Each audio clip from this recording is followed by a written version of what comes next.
God, please don't let me relapse and return to the G-Ride with 3 straps. The ski mask was cracking YouTube. It's your boy 16 to life, and I'm back like I'm on a parole violation. Yard down!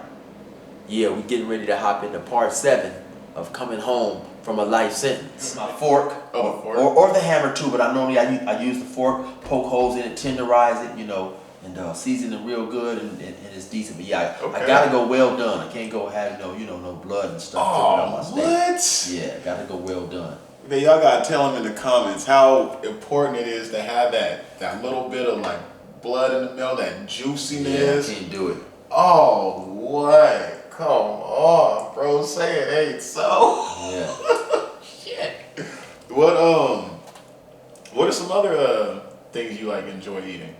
Like just barbecue and just steak, and like, do you Mexican food? Do you barbecue, steak, chicken, spaghetti, just a whole bunch of things. Anything that's basically just cooked at home, you know, enchiladas, all type of stuff, you know. Okay. I got a question. Since I know after been listening to your music for the past few weeks, I can tell you have a deep passion for it.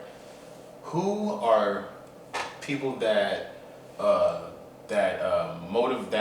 the word I'm looking for? That influence. There you go. That influenced you, and who are people that you listen to nowadays? Well, you know, growing up, it was different artists at different times. You know, initially the song that made me start rapping was "The Message" by Melly Mel, and then at one point in time, you know, I was real big into LL Cool J, Big Daddy Kane, Ice Cube, Ice-T. You know, it just all depends. And honestly, now I don't listen to a whole lot of music whatsoever. You know, I stopped listening to rap probably like around maybe 2006, 2007, and I just do a whole lot of reading. But now I don't listen to a lot of it because I don't want to. Now that I'm back writing again, you know, I don't want to write something and be thinking like, wow, did I hear this somewhere? You know, I don't want to be influenced by something that I possibly heard. So, you know. But the rappers that I do hear from time to time that I like J. Cole, you know, I like Little Baby, I like Da Baby, there's a few more, but those are the ones who really come to mind, you know. This brings me to another question. I'm not gonna mention their names or nothing.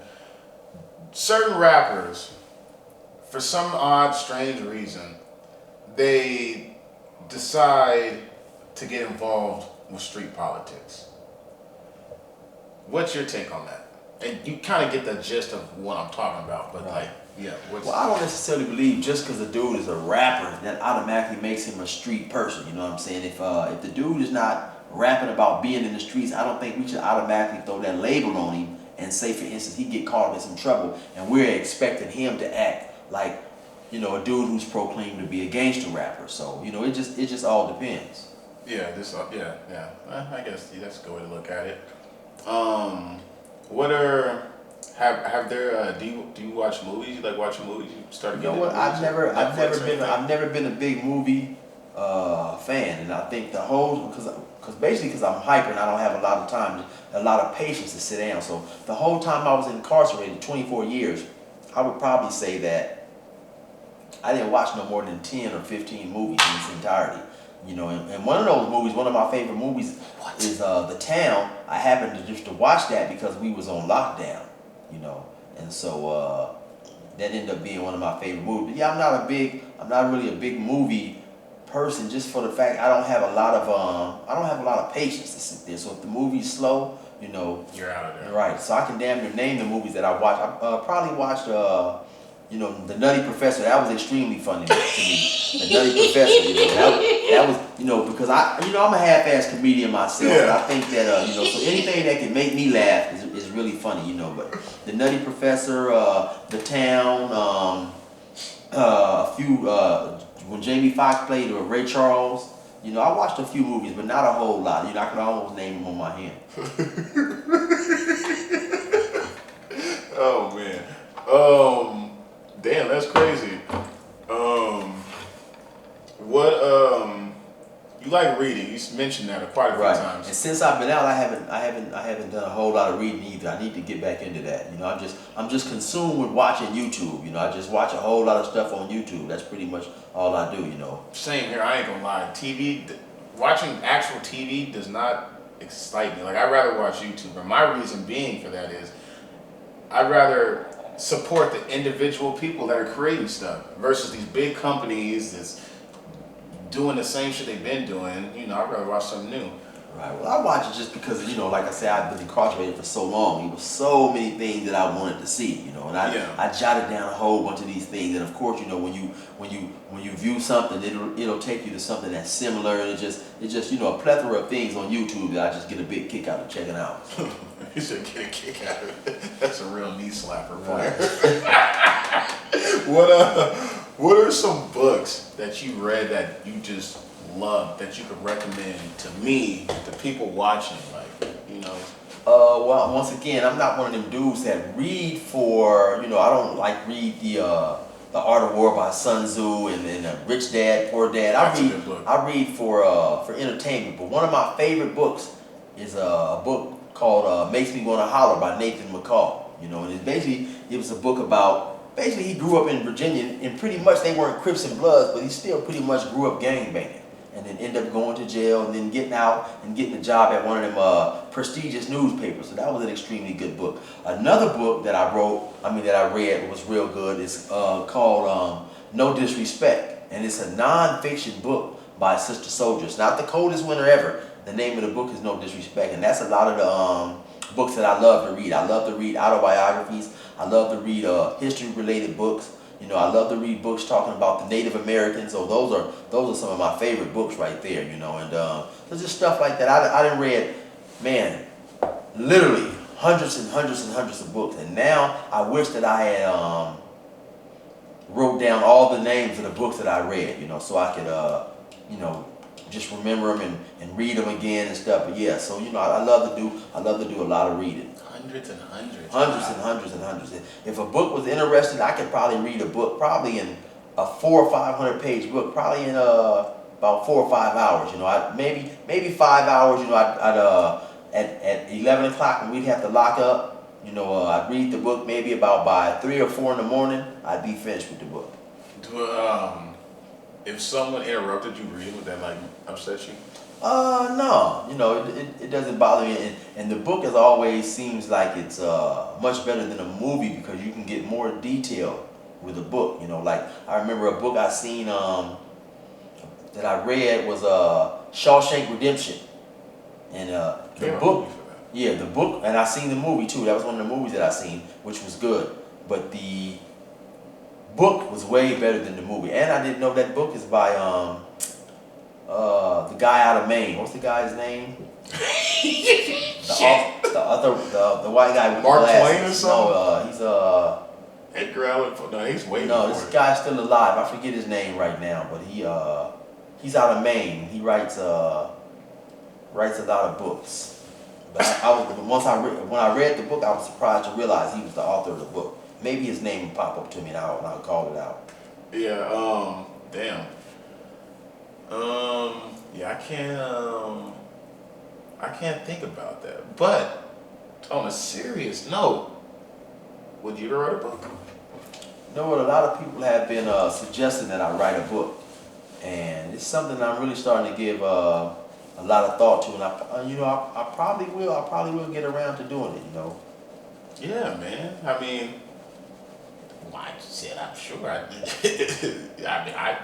That'd be interesting. That'd be something that I'd be interested in reading. I've read probably in my lifetime, like after school, after being out of school, probably no more than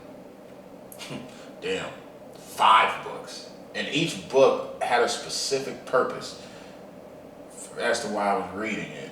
I did read Rich Dad Poor Dad. That book just like kind of like opened my mind up to a lot of things that. I don't know, it's a good book. It's a good book. I forgot who recommended that book, but that was a real good book. And then I got a few other ones that I'll mention later. But yeah, man. You think of dude's name yet that you're talking about? I think it's not Steven Spielberg. It's He's a director too? No, so it's not him. It's I can see his face. I can't think of his name. He's out of Maine though, and he wrote. Well, yeah, just. Yeah, I'm gonna type it in. Who wrote Shawshank Redemption? Yeah. Redemption. Rita Hayworth? No. Is that who it is? No. Let me see.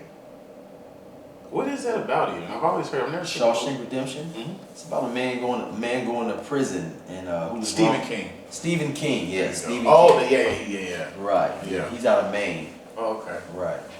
But what's it about?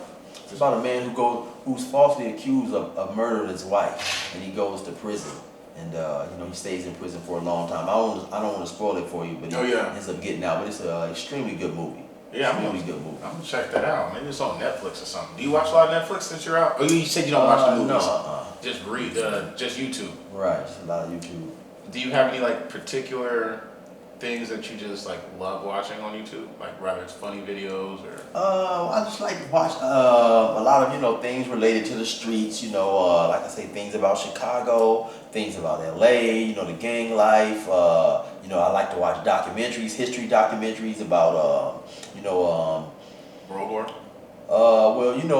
About just history in general. World War I, World War II. The bombing of Pearl Harbor.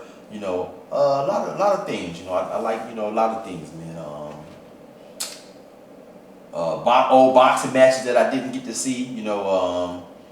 Just a whole bunch of different things. Yeah, there's a lot of boxing. A lot of UFC fights that I would read about.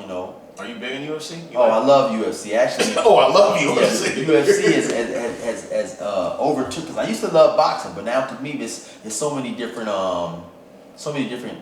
belts and stuff. It's kind of watered down. So yeah, UFC is where I'm at right now. Yeah, UFC most definitely is the new crowd pleaser. It's been having a lot of hype, and then with Mayweather and McGregor fighting, that just kind of helped UFC a whole lot more. And, Right. Yeah, because I remember you mentioned that in one of your songs too. You said you better off fighting in the UFC or. Right. Yeah. Nightmare. I'm song Nightmare. If you like to fight, you better join the UFC. This ain't what you want. This ain't what you want. I heard that. But speaking of your music, do you have any favorite songs off of either of the projects you just dropped? My first project that I dropped is called Free Gas No Charge. The second one that I dropped is called BNG, Bad Niggas Grinding Value 1. I haven't really actually officially dropped that yet. Because I want that to coincide with the video I got. But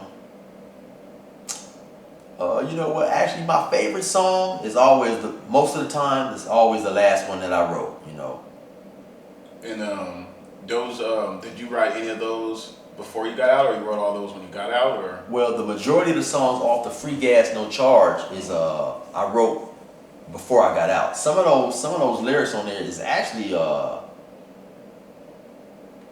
10 to 15 years old. Actually, a lot of that stuff is extremely old, and I didn't want to just throw the lyrics away. I thought they were still kind of good, so it's a few of them on there that's relatively new. But for the most part on that, especially on that Free Gas No Charge, a lot of those are just old raps that I had.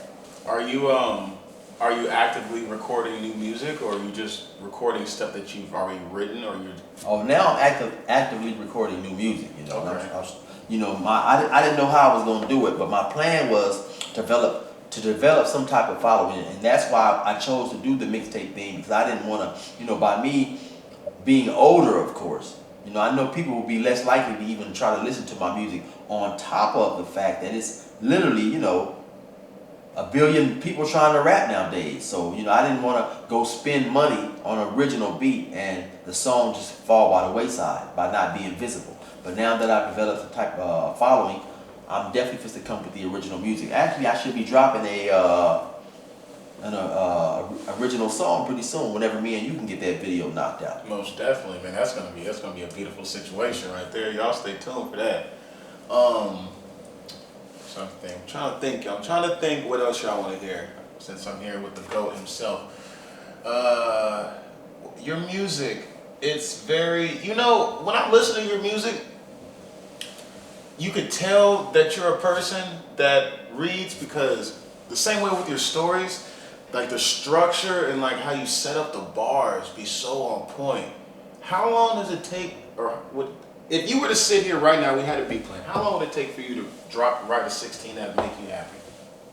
You know, sometimes it all depends. You know, sometimes I'll knock one out maybe in about 3 or 4 minutes, and then sometimes, you know, I'll get halfway through it and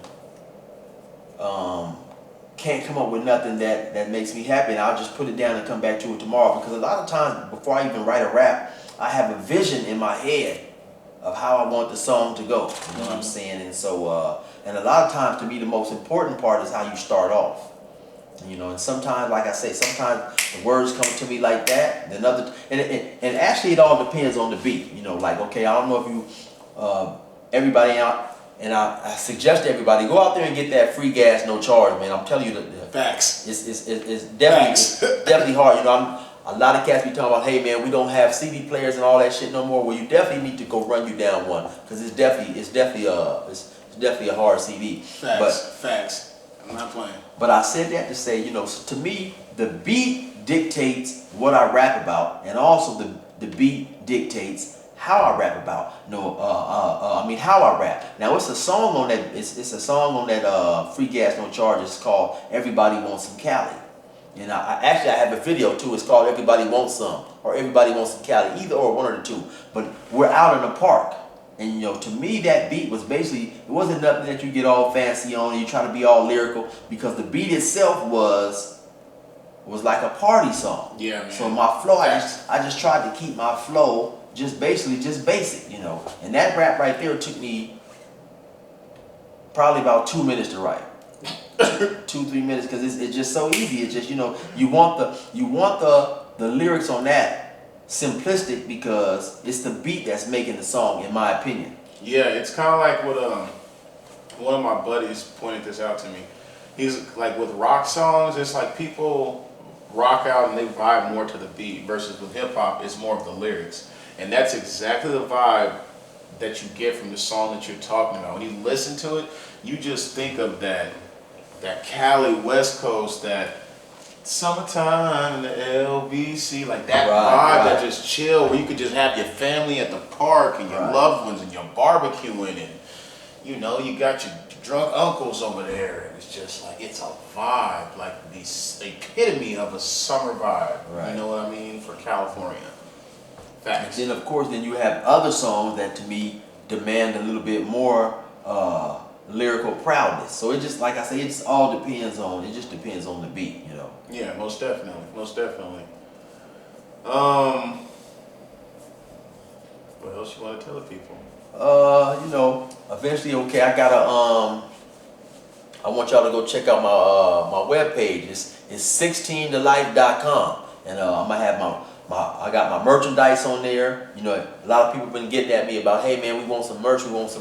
Well, I finally got the shirts designed. I finally got my website up, and also what I would like to start doing is directing some of my subscribers from my YouTube channel to my website page. You know, it's somewhat like a Patreon, except now with a Patreon, they take a percentage of it. But my website page, of course, is designed by and for strictly my subscribers who would like probably to pay like $2.99 a month. I'm gonna have some a lot of original music up there. I'm gonna have a lot of exclusive information and content up there. You know what I'm saying? And so, you know, they can come pay $2.99 a month and check all that stuff out, as opposed to, you know, me doing it all on YouTube and only getting a small percentage of it. Yeah, most definitely. So you guys most definitely need to check that out. I'm gonna be sure to help the OG to figure out how to put that in the bio below. And one more thing I want to say, you know, you guys, I appreciate everybody out there supporting my page, you know, watching my content. So do me a favor, please, even though they may be boring, watch those commercials, because that's how we get paid. You know, even if you have to let the commercial run, go get you some popcorn, go make a phone call, go use the bathroom, you know what I'm saying, go whoop the dog, something. Just let those commercials play, because that's how we get paid, you know. And do not forget to hit that bell notification. When you hit subscribe, hit that bell notification. So every time he drops, You're getting it. When you could be driving, you might have an hour-long drive. You know, listen to Chill and just slide. That's what I do all the time. You know what I'm saying? And yeah, man, this is a dope little interview we just did. I'm grateful and happy to be a part of this. You know? Right, I appreciate it. I appreciate you, man. Yeah. And I appreciate y'all for watching and tapping in. And it's Hefe the Shooter. It's Chill. And we out. Oh, hey, One more thing. y'all resume normal program. That part.